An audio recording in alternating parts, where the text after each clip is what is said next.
My name is Britt Sullivan. I was lucky enough to serve in 3-5 from 2007 to about 2013. I'm going to just give you guys a brief unofficial breakdown of Matt's Marine Corps career. He joined in, I believe, 2006 after growing up in a broken home like a lot of us without a strong and present paternal figure. He ran away when he was 16 to Hawaii, where as a handsome, budding young man became what could only be described as a sugar baby of a 30-something woman who gave him a BMW, to which he cruised around and picked up his Hawaiian surfer lingo.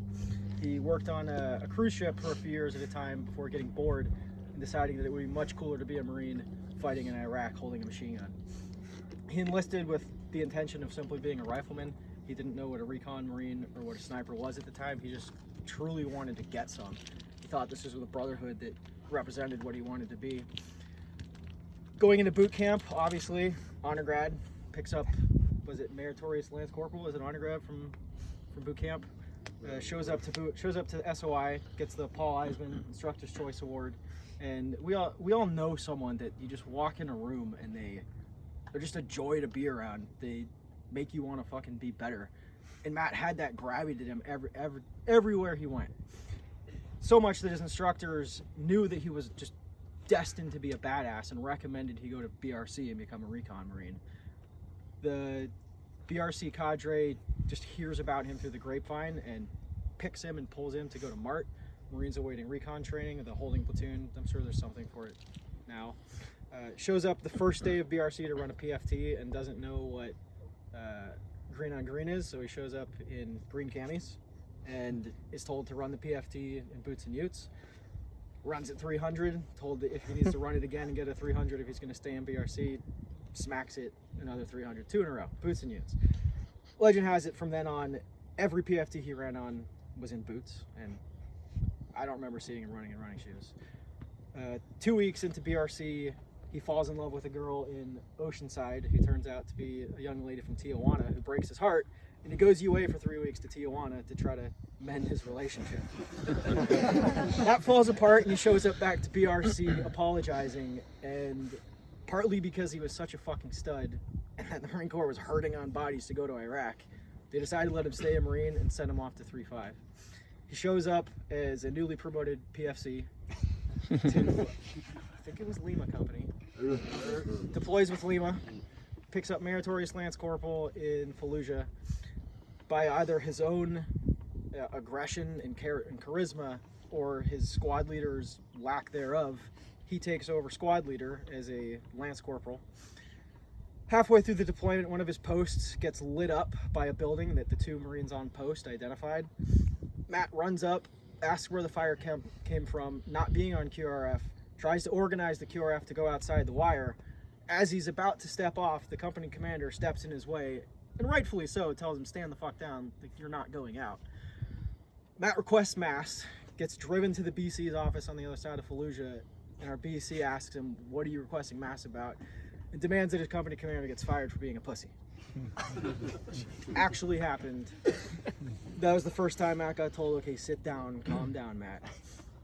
Comes back to 3-5, and at this time I show up from SOI, thinking I was going to be a recon Marine, but instead MART was full, so I'm scrubbing the catwalk, hating my life on a Thursday night. I look behind me and see long black-haired Matt with an Alice pack on his back and a sledgehammer in his hand on Thursday night, trudging on his way to come up to First Sergeant's Hill. And I'm just scrubbing, thinking, who the fuck is that guy? And my senior Lance Corporal tells me, you don't rate to look at him, keep scrubbing. I immediately decide, whoever that guy is with, I want to be with him, because he knows what the fuck's going on. It turned out he was training his body for what was soon to be squad leaders course over at SOI that he showed up to, I think 2 weeks later. While at squad leaders course, he impressed so much on instructors, they allowed him to take 2 days off of squad leaders course to come back to 3-5 to take the sniper screener. So while in squad leaders course, comes back, runs the screener, passes, and that's the first time I get to physically know him. And like most of my time in knowing Matt, I really only got to know his ass cheek and name tape because I was always behind him, following him up a hill.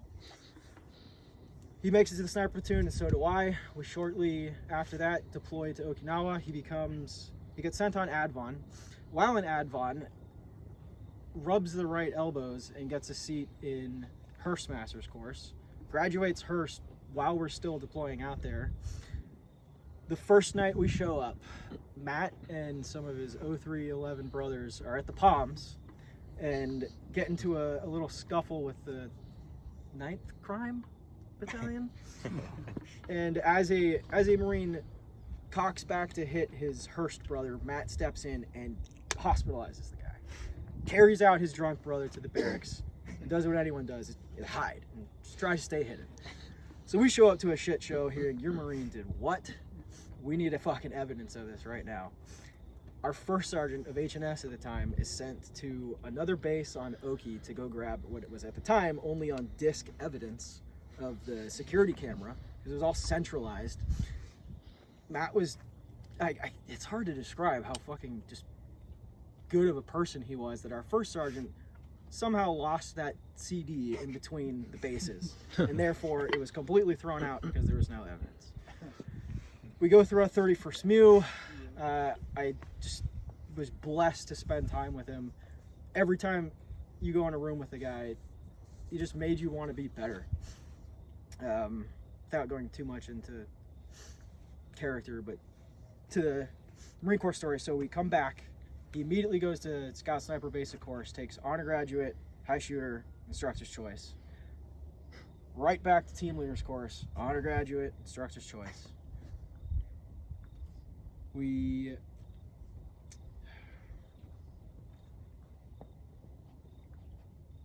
I think that's the biggest awards you could have taken away from him career-wise, but to just try to touch on his character, the guy's heart was so big that I remind myself that he carried a gravitational field that attracted everyone to just want to be near him because they made him feel better as a person, and they made you feel like you wanted to be a better Marine. In combat, he was a fucking lion. Like a cat moving through a jungle with his eyes focused, looking for prey, orienting himself and his team in a way that he could most effectively sink his teeth into something that wanted to hurt the 0311s that were out there. When Matt was killed, our entire battalion felt it. It was like just a ripple in the fabric of time. And we still all process with his loss, but what I take with him every day is that he may have left us in Afghanistan, but a part of him is inside my being everywhere I go. And when I'm having a tough day or there's some hardship in front of me, I think Matt's heart is in my heart and Matt's eyes are in my eyes. If I can get to the top of this hill and look on you guys in this view, Matt's here and Matt gets to see it. So I get to bring him with me everywhere I go. And that's what I'm appreciative of most in life, is my experience meeting Matt Abbate. Good song. All right. Before I get into the citation, I'll just kind of segue off of what Sully said, but the grandiose person that Abbate was in its totality, like, still holds true to this day. Is like, I still haven't met a human as good as this guy, and the weight and gravity of that hangs so heavy every single day. And I think about that so often. Like, why was this dude such a good motherfucker? Like, why did he have this gravitational pull towards him? Like, what was different about him? And I beat this up in my head, and the answer that I come up with is like, he cared so much about the guy to his left and his right. Like, he cared so much that he was filled with fucking life that would just create this perfect symbiosis of love and fucking fighting spirit, and it was undeniable. And you know, we have this fucking weight to like carry his name, right? And it's our duty to spread that to you guys. And it is a fucking blessing, because he is such a good dude. And I fucking wish you guys could have met him. It was like if fucking John Basilone was like 10 years ago. That's what Abbate was to us. And this Navy Cross should have been a Medal of Honor, because that dude walked with fucking honor every single second of every fucking day. And it's something that we should all strive towards. Okay.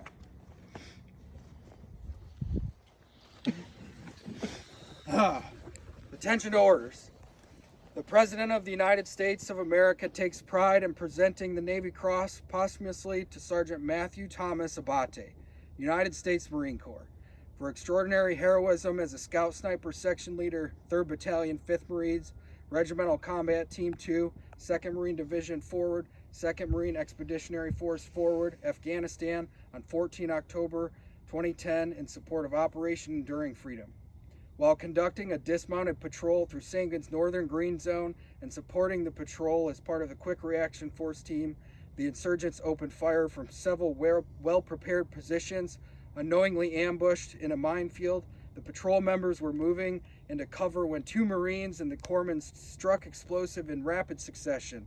With the patrol leader incapacitated and 3 severe casualties, Sergeant Abbate took charge of the situation and, with total disregard for his own life, sprinted forward through the unswept minefield to draw fire and rally the day's survivors. Exposed and personally suppressing the enemy, he directed the remaining squad members' fires until they effectively suppressed the enemy and could render life-saving aid to the urgent casualties. After coordinating the medical evacuation, he then swept landing zone for additional explosives before the patrol was again forced to take cover from enemy fire. Sergeant Abbate, knowing the casualties' survival depended on their rapid evacuation by helicopter, again rallied the patrol's able men and led a counterattack to clear enemy fighters from the landing zone and allow for critically wounded men to be evacuated. By his outstanding display of decisive leadership, unlimited courage in the face of heavy enemy fire, and utmost devotion to duty, Sergeant Abbate reflected great credit upon himself and upheld the highest tradition of the Marine Corps and the United States Naval Service. Get some. Hey, that's it. Appreciate all you guys. Like I said, I genuinely really appreciate you guys coming up here. He's a special Marine, killed 12 years ago today. It's awesome to be able to honor him up here with all of you. I think we're gonna take maybe the safe way down. Is that what we're thinking? Hartwell. Yes, sir. So if you guys are okay with guys going down first sergeants, Okay. I don't see it as an issue. Everybody has lights at least. Yeah, I think we got lights. All right. Okay. All right. Let's do it. All right. Rock.